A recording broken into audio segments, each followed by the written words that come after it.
सभी संगत को जय गुरु जी, शुक्राना गुरु जी, blessing always Guru ji, love you गुरु जी, अनंतम अनंतम शुक्राना गुरु जी। ओम नमः शिवाय, शिव जी सदा सहाय।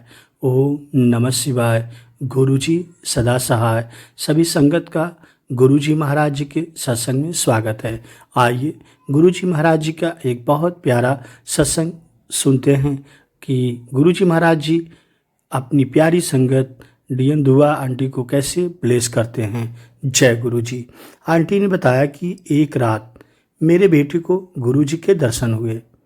उसने देखा कि गुरु जी हमारे घर आए हैं और उनसे गुरु जी से पूछा, आप कौन हैं?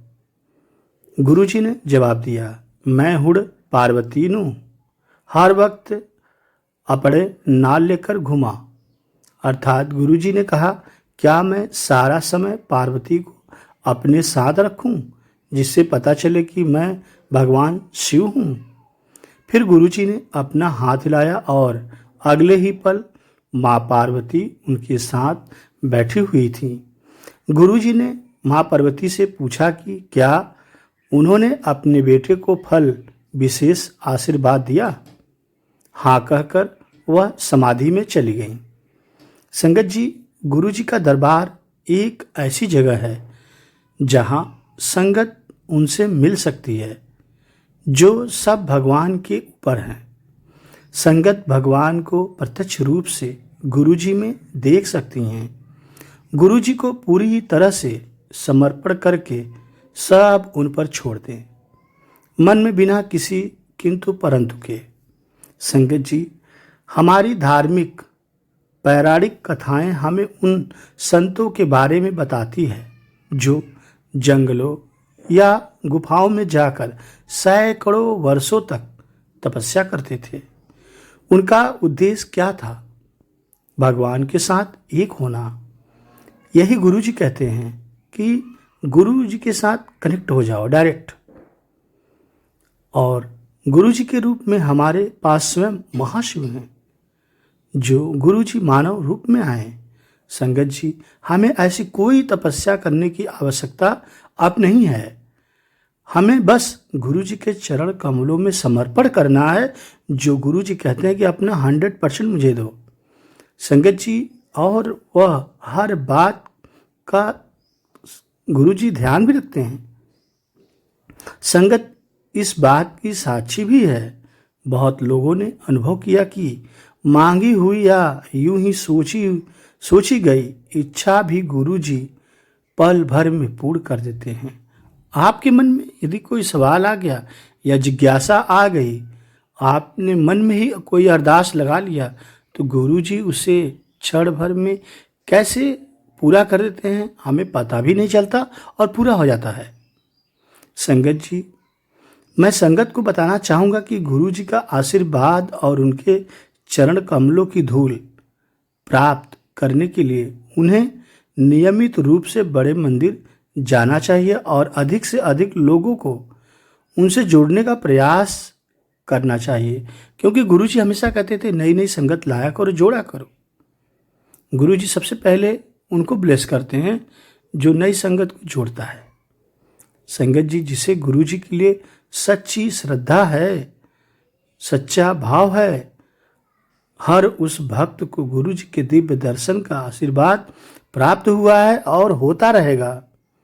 संगत जी, उनकी सभी समस्याओं का निवारण गुरु जी ने किया है। इंसान होकर गुरु जी हम सारा समय भौतिक लाभ के पीछे भागते रहते हैं और गुरु जी से वही मांगते हैं, पर कोई बिरला ही होता है जो गुरु जी से असल वस्तु मांगता है, क्योंकि गुरु जी हमेशा कहते थे असल वस्तु तो कोई मांगता ही नहीं है। कोई कहता है ये ब्लेस कर दो, कोई कहता है बच्चा ब्लेस कर दो, कोई कहता है घर ब्लेस कर दो, कोई कहता है गाड़ी ब्लेस कर दो, लेकिन असल चीज़ तो कोई मांगता ही नहीं है। संगत जी, इसलिए गुरु जी से असल चीज़ मांगने का प्रयास करिए। मेरी गुरु जी से प्रार्थना है कि हमें हिम्मत और संवेदनशीलता प्रदान करे कि हम सही मायने में उनके चरण कमलों से जुड़े रहें और उन्हें पूर्ण रूप से समर्पण कर सकें, क्योंकि जिसने 100% समर्पण किया संगत जी, उसे तो गुरु जी ने जो दिया आप कभी कल्पना नहीं कर सकते। संगत जी, आगे जो आप सुनने वाले हैं आपके रोंगटे खड़े हो जाएंगे, क्योंकि गुरु जी महाराज जी ने जो डीएन दुआ आंटी को दिया उसकी कल्पना करना बहुत मुश्किल है। संगत जी, एक ज्योतिषी ने भविष्यवाणी की थी कि मेरा बेटा कभी भी देश के बाहर नहीं बस पाएगा, पर गुरुजी के आशीर्वाद से संगत जी 2006 में वह बायोमेडिकल इंजीनियरिंग में मास्टर ऑफ साइंस एमएस करने के लिए अमेरिका गया। उस समय मैं सरकारी नौकरी कर रहा था और उसकी पढ़ाई के लिए मैंने 20 लाख रुपए का कर्ज लिया था। संगत जी, दिसंबर 2007 में उसने एमएस की पूरी पढ़ाई की। एक महीने बाद जनवरी 2008 में अमेरिका में आर्थिक मंदी का समय आ गया और संगत जी, लिया हुआ ऋण मुझे 5 सालों में चुकाना भी था। संगत जी, ब्याज मिलाकर हर महीने 35,000 रुपयों की किस्त जानी थी, पर मेरे बेटे को अमेरिका में तब तक कोई नौकरी नहीं मिली थी और वहाँ से उसे बहुत कठिनाइयों का सामना करना पड़ रहा था। मैंने निरंतर उसे गुरुजी से प्रार्थना करने के लिए कहता रहता था। संगत जी, कर्जा ऋण चुकाना भी हमारे लिए चिंता का बहुत बड़ा विषय बन गया था तथा मेरे वेतन से यह किस्त भर पाना बहुत कठिन हो रहा था। मेरी समस्या जैसे तैसे धीरे धीरे बढ़ती गई। जैसे तैसे मैं ऐसा करता रहा कि कोई उपाय सूझे, कुछ हल निकले, लेकिन मेरी परेशानी बढ़ती गई। संगत जी, जून 2008 में मैं सेवानिवृत्त होने वाला था और ऋण चुकाने के लिए मैंने अपने प्रोविडेंट फंड से सारी जमा पूंजी निकाल चुका था। जो कर्जा मुझे 5 साल की अवधि में चुकाना था वह मैंने 2 साल में चुका दिया। यह सोचकर कि ऐसा करने से न सिर्फ मेरा कर्जा चुकता हो पाएगा बल्कि मुझे ब्याज भी कम देना पड़ेगा। पर संगत जी, सेवानिवृत्त होने के बाद मैं क्या करूँगा? मेरी सारी जमा पूंजी खत्म हो जाएगी। संगत जी, मेरे पास आय का कोई भी स्रोत नहीं रहेगा तब। संगत जी, हम गुरु जी के पास नियमित रूप से जाते थे और मन में उनसे प्रार्थना करते थे कि वे हमारी सहायता करें और हमारा मार्गदर्शन करें, क्योंकि हम तो बहुत बुरे तरीके से फंस चुके हैं।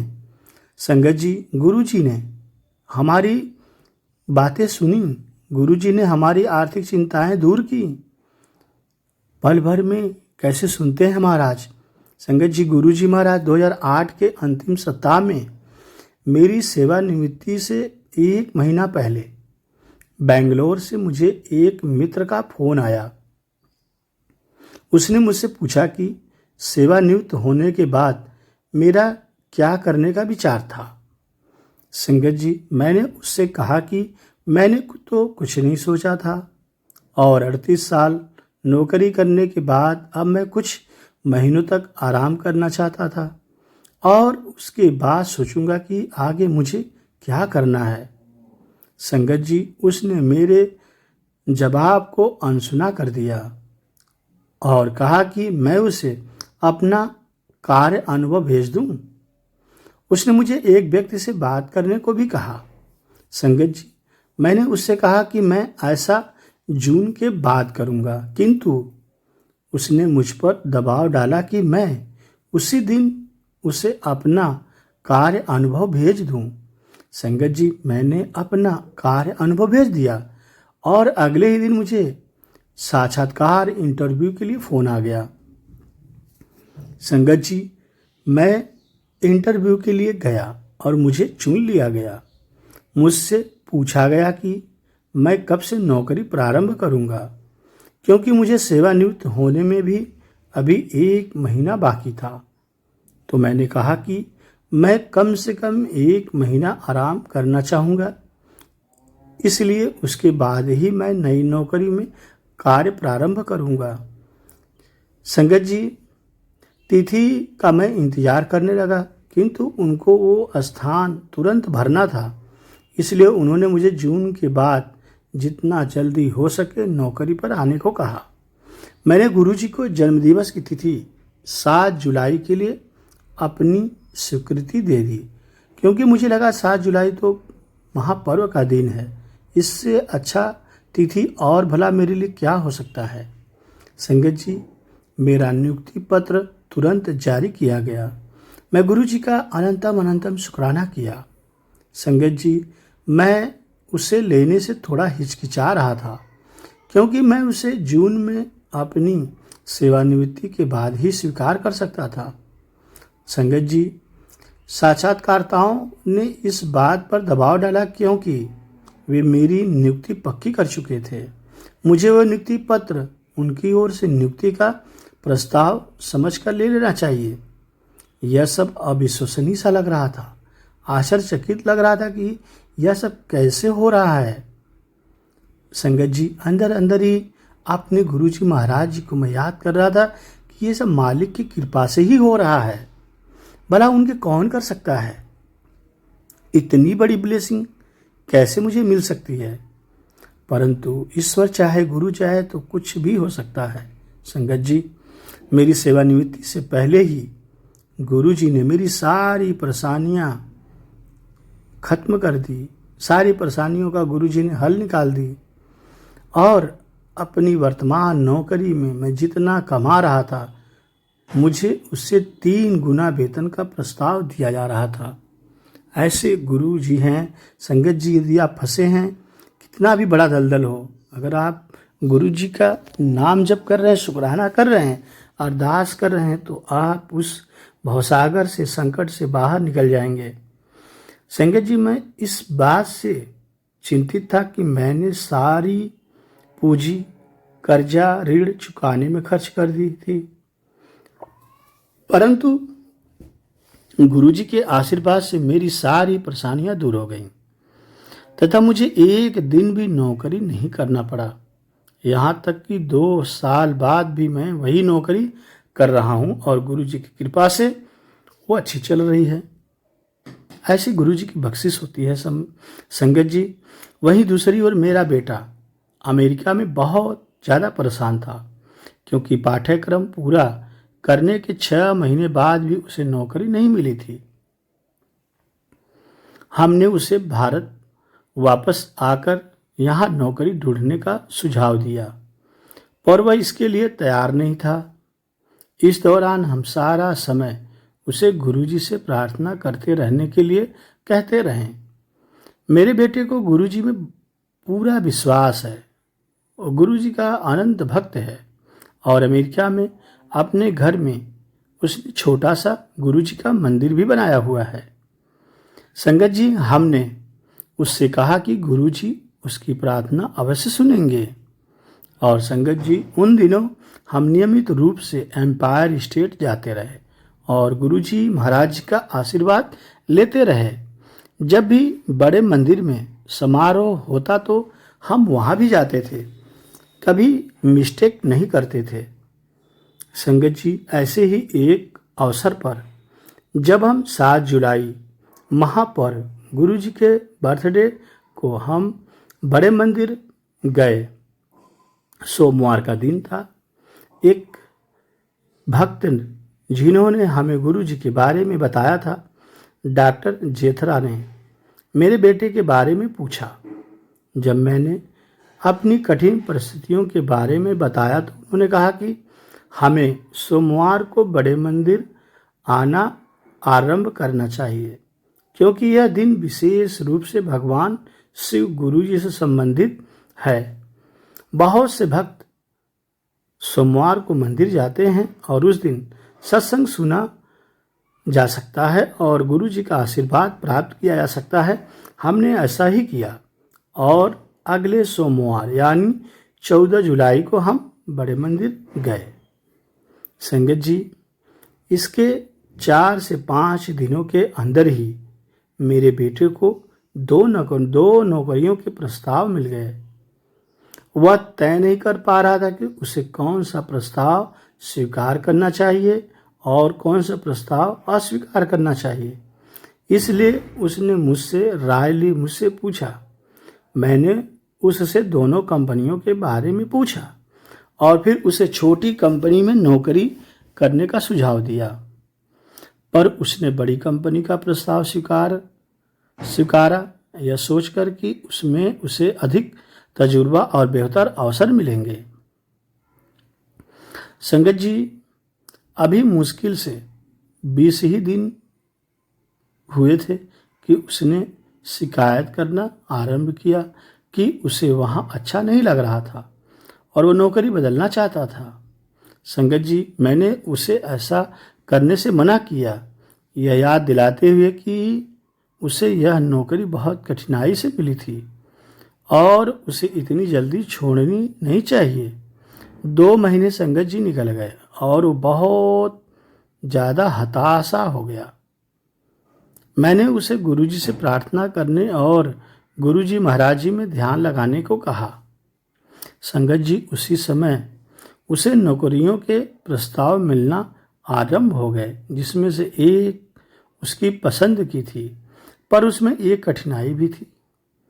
अभी जितना उसका वेतन था, इस नौकरी में उससे उसका आधा ही मिल रहा था और शहर में रहने की लागत, अगर ये नौकरी लेता तो उसे स्थानांतरित होना पड़ता, दोगुना हो जाता।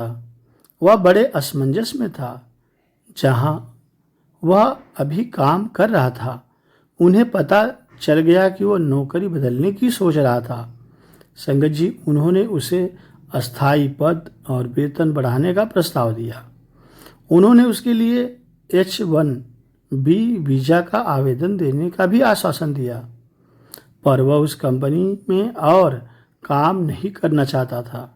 साफ मना करने में भी उसे संकोच हो रहा था, क्योंकि वह कंपनी उसे वेतन में पर्याप्त वृद्धि दे रही थी। दूसरी ओर जो कंपनी उसे अच्छी लग रही थी, वह बहुत छोटी थी और वेतन भी बहुत कम दे रही थी। इस स्थिति से बाहर निकलने का उसे कोई रास्ता नहीं सूझ रहा था। इसके अतिरिक्त कार्यभार ग्रहण करने के लिए उसके पास केवल 2 दिन शेष बचे थे, यानी शुक्रवार तक। संगत जी, मेरा बेटा गुरुजी के तस्वीर के आगे बैठकर सारी रात गुरुजी महाराज से प्रार्थना करता रहा। सुबह उसे अपने बॉस से एक ईमेल आया, जिसमें लिखा था कि उसकी वर्तमान कंपनी उसे बढ़ा हुआ वेतन और अपना वादा पूरा करने में असमर्थ थी। उसमें यह भी लिखा था कि आर्थिक मंदी के कारण कम से कम 3 महीनों तक वह उसके लिए H1B वीज़ा का आवेदन नहीं दे पाएंगे और अगर वह नौकरी छोड़ना चाहें तो ऐसा कर सकता था। संगत जी, गुरुजी की कृपा से एक और चमत्कार हो गया था। मेरे बेटे का बॉस वह सब कह रहा था जो मेरा बेटा बोल नहीं पा रहा था। संगत जी, उसकी नौकरी की अंतिम तिथि से 2 दिन पहले उसके बॉस ने उसे बुलाकर उसे कंपनी के लिए पार्ट टाइम काम करने का प्रस्ताव दिया। साथ यह भी कहा कि वह खाली समय में अपनी नई नौकरी के साथ साथ ही उनके लिए काम कर सकता था और यह सब उसने वेतन के साथ जितना उसे फुल टाइम काम करके मिल रहा था। इस तरह गुरुजी ने उसकी दोनों समस्याओं का हल कर दिया। शहर में आधे वेतन और दुगने खर्चे का प्रबंध हो गया। संगत जी, ऐसी गुरुजी महाराज की ब्लेसिंग हमें मिलती है कि हम कभी सोच भी नहीं सकते। महाराज जी जब देने पे आते हैं तो बहुत कुछ दे जाते हैं। हमें गुरुजी महाराज से भक्ति भाव से अनंत रूप से गुरुजी महाराज जी के चरणों में रहकर उनकी सेवा करनी है, उनसे डायरेक्ट कनेक्शन जोड़ना है। और ऐसा यदि हम कर ले गए तो यकीन मानिए संगत जी, गुरुजी वो देंगे जो हम कभी सोच भी नहीं सकते। इसलिए संगत जी, गुरु जी महाराज का शुक्राना करते रहिए और गुरु जी से हमेशा जुड़े रहिए। और आइए अभी आगे सुनते हैं रविंद्र भाटिया अंकल गुरु जी महाराज के ब्लेसिंग और शुक्राना कैसे बताते हैं। जय गुरु जी।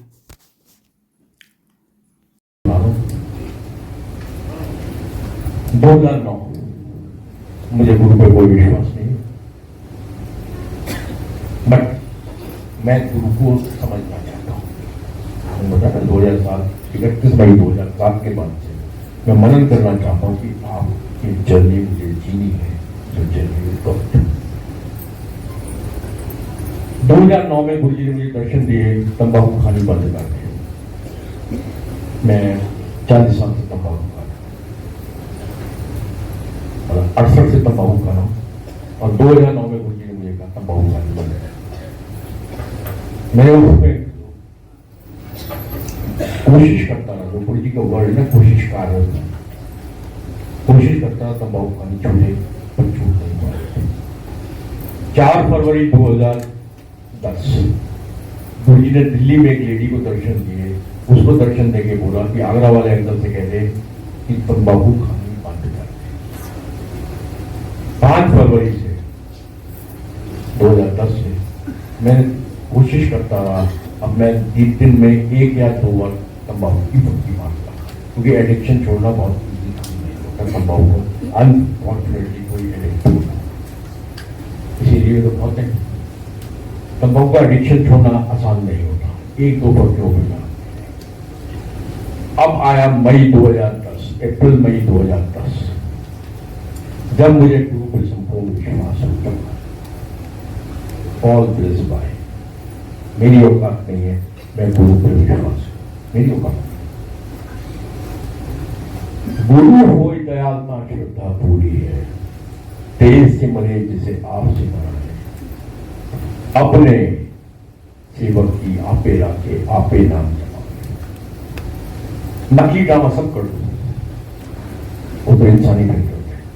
असल में जब गुरु हो गया, लेकिन उसके लिए कुछ हमें करना है। वो बातें तो बहुत लंबी लंबी है, मैं अपने सत्संग पे आ रहा हूं। मई 2010 में गुरु जी ने मुझे दर्शन दिए, गुरु जी की डेड बॉडी पड़ी है, मैं ऐसे जा रहा हूँ from head to this portion, Guru ji is in pool of blood, मुंह से खून निकल रहा, उल्टी साइड से खून ही खून में गुरु जी बैठे हैं।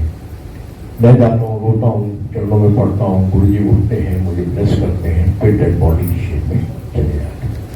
5-6 दिन के बाद फिर गुरु जी के दर्शन होते हैं, नींद का दादन चूक कर नेक्स्ट डे से मैं नींद का दादन चूक कर लेता हूँ। 5-6 दिन के बाद फिर गुरु जी से के दर्शन होते हैं, मुझसे कुछ व्हाइट ब्लड निकालते हैं, उसको बाहर फेंकते हैं। फिर 5-6 दिन के बाद दर्शन होते हैं, साइन ऑफ विक्ट्री दिखाते हैं। विक्ट्री दिखाने के बाद कहते हैं जाते ही ये पौधे का हो रहेगा, तो ये वही पौधे का समझिए। सुबह आलू गोभी के परोठे, रात को गोभी आलू के परोठे, ठीक है। देसी घी के परोठे खाओ रेशो। 5 दिन के बाद तो मेरे मुंह से खून फव्वारे की तरह निकलने लगता है। अब गुरु पे मुझे संपूर्ण विश्वास,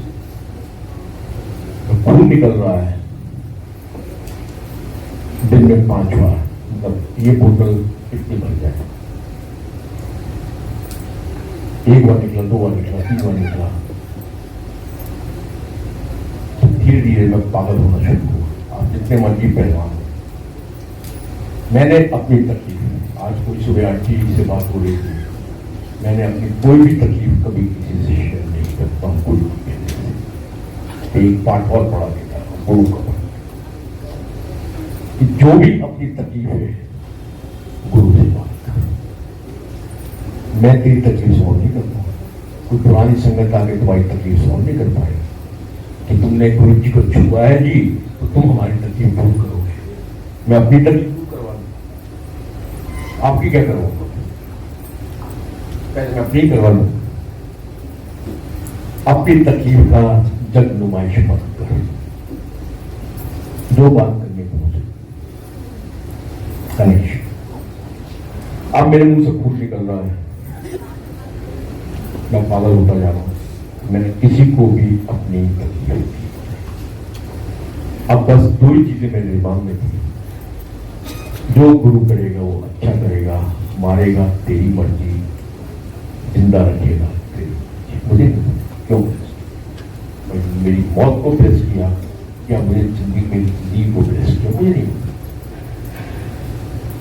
लेकिन पागल तो आदमी होता, जितना मर्जी करवा लो, शारीरिक प्रॉब्लम आती है तो तुम्हारा माइंड हेल्थ बिगड़ जाती है, तुम्हारी सोल की हेल्थ बिगड़ जाती है। आप जितने मर्जी परिवारी कर लो, मैं बहुत विश्वास करता हूँ आप ठीक जाते। दिन में 5 बार क्यों बैठा हूँ, खून ऐसे फुवारे की तरह चलता रहा। 23 जुलाई 2011 की रात, 24 जुलाई 2011 की सुबह, 9 महीने के बाद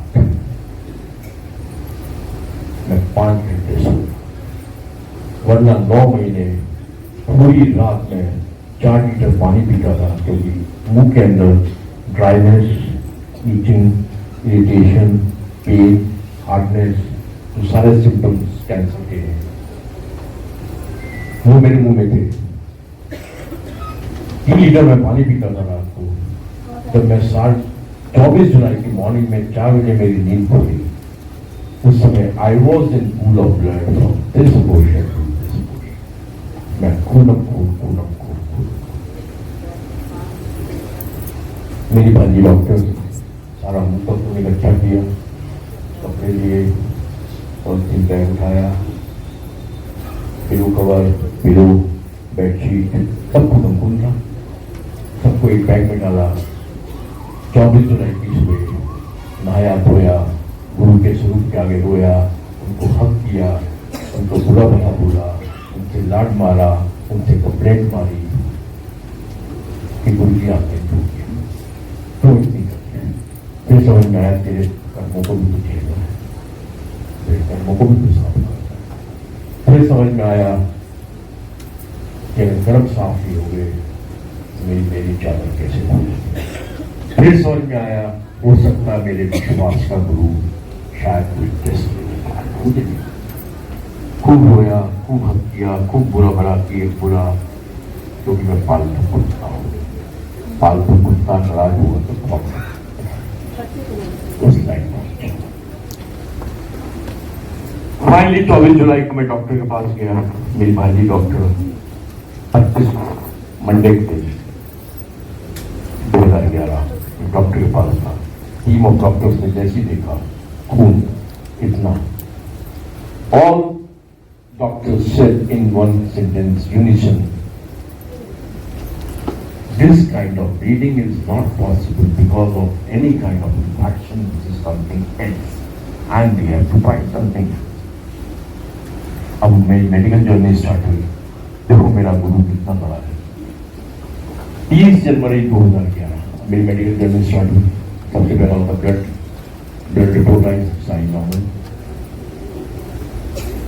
अब डॉक्टर के पास गए, जब ब्लड रिपोर्ट उसने देखी सारी नॉर्मल, तो उसने कहा भाई साहब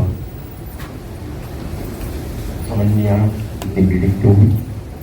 यूरिक एसिड बढ़ा हुआ है and uric acid can not be the cause of excessive bleeding.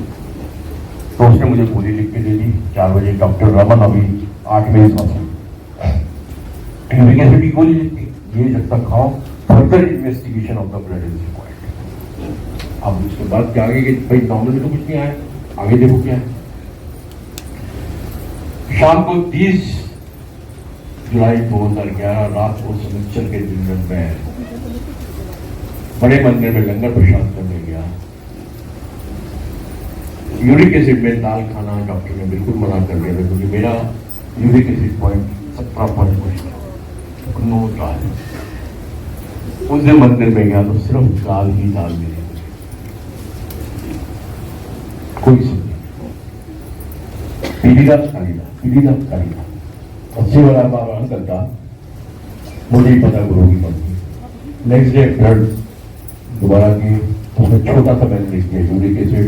कुछ ब्लड रिपोर्ट्स मेरी बॉम्बे से आनी थी, कुछ दिल्ली से आनी थी, सारी रिपोर्ट्स आ गई। तब तक यूरिक एसिड भी गायब हो चुका। एक गोली दी। उसके बाद अब cause of bleeding unknown, bleeder unknown. तो डॉक्टर किस चीज से जाते हैं? भाई आप कहीं भी घाव होगा तो कोई स्कार तो बनाएगा ना। जब वो स्कार 10 दिन के लिए रहे, 20 दिन के लिए, कोई स्कार तो होगा, कोई पॉइंट तो होगा कि यहाँ से ब्लीडिंग हुई। अब मेरा सीटी स्कैन हुआ नॉर्मल, MRI नॉर्मल, एक्सरे हुए normal, cause of bleeding unknown, bleeder unknown. अब कहाँ से आया ब्लड?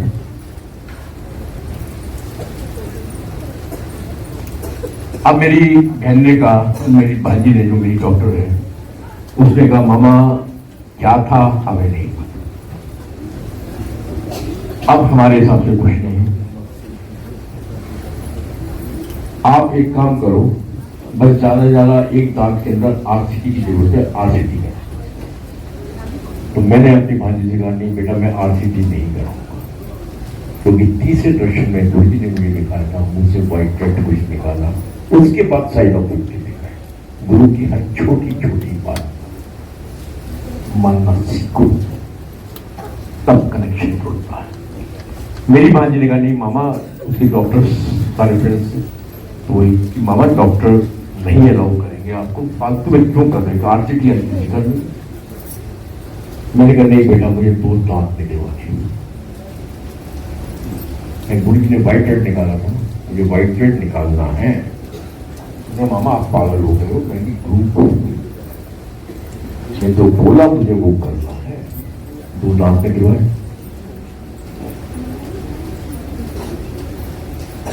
जिस समय मेरे दांत निकल रहे थे, 3 डॉक्टर की टीम बैठी थी। तो cause of bleeding unknown, bleeder unknown. In case of eventuality, ऐसा ना हो कि दांत निकाले और बहुत ठाड़ ब्लड आए, दिमाग फट ना जाए, किसी को नहीं पता था ब्लड क्यों आया। 3 डॉक्टर की टीम बैठी, दांत निकले। 11 अगस्त 2011 रक्षाबंधन का दिन। मेरी दोनों बहनें आई, दोनों बहनों को अपना सत्संग सुनाया। छोटी बहन रोने लगी, खुशी के आंसू। जिस टाइम गुरु जी मुझे दर्शन दे रहे थे, करीब करीब उसी टाइम पे मेरी छोटी बहन को गुरु जी ने दर्शन दिए कि तेरा भाई मर चुका है, उसकी दोनों बेटियां रो रही है। जिस टाइम गुरु जी मुझे दर्शन दे रहे थे, उसी टाइम मेरी बड़ी बहन को दर्शन दिए गुरु जी ने। गम cancer, gum cancer, gum cancer.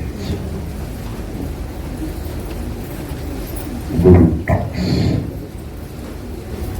Guru lessons, Guru communicates.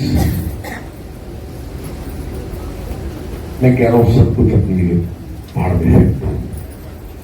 Late us come to the logics. एक क्या कनेक्शन था 2010 में जब गुरु ने मुझे दर्शन दिए, उनकी डेड बॉडी पड़ी है, और सेम चीज मुझे मेरी हुई 2011 में 9 अगस्त में। फिर मेरी भांजी ने कहा कि मामा मैं आपके केस को मेडिकल जर्नल में डाल दूंगा। तो मैंने कहा बेटा मुझे कोई डाउट है कि अभी भी कुछ है? जी सर नहीं मामा, कोई भी डाउट नहीं। Only reason I want to put your case into medical journal है कि मैं आपकी डॉक्टर हूँ, यू आर माई पेशेंट। क्योंकि आपका केस एक अनसॉल्व मिस्ट्री है, तो मेडिकल जर्नल में जब मैं डालूंगी, जब मेडिकल जर्नल में आपका केस जाएगा, तो बड़े बड़े साइंटिस्ट आपके ऊपर रिसर्च करेंगे। तो उस बहाने हम लोग लंदन, पेरिस, अमेरिका फ्री में घुमा करेंगे और फाइव स्टार होटलों में करेंगे। इस वजह से मैं आपकी केस को मेडिकल जर्नल हमें घूमने का बहुत मौका मिलेगा। मैं तेरे साइंटिस्ट लिखेंगे क्या? यदि वही लिखेंगे तो कुछ चलना नहीं, जो होगा वो हो गया। हमें नहीं पता तो उनको क्या पता क्या? तो यही लिखेंगे रेयर ऑफ रेयरेस्ट। कई केसेस मेडिकल हिस्ट्री के हैं जो रेयर ऑफ रेयरेस्ट है, वो से भी लिखेंगे रेयर ऑफ रेयरेस्ट, क्योंकि ये कहीं लिखे गुरु की कृपा, वो नहीं लिखेंगे। जब नहीं लिखेंगे तो मैं फालतू टाइम वेस्ट क्यों करूँ? उस दिन के बाद मुझे गुरु ने नया जीवन दिया। उस नए जीवन का शुक्राना और गुरु का शुक्राना कि जिसकी वजह से मैं आप लोगों के संग कहीं भी सत्संग होता है जरूर आना चाहता हूँ, क्योंकि मेरे लिए प्रैक्टिकली बात कर रहा हूँ।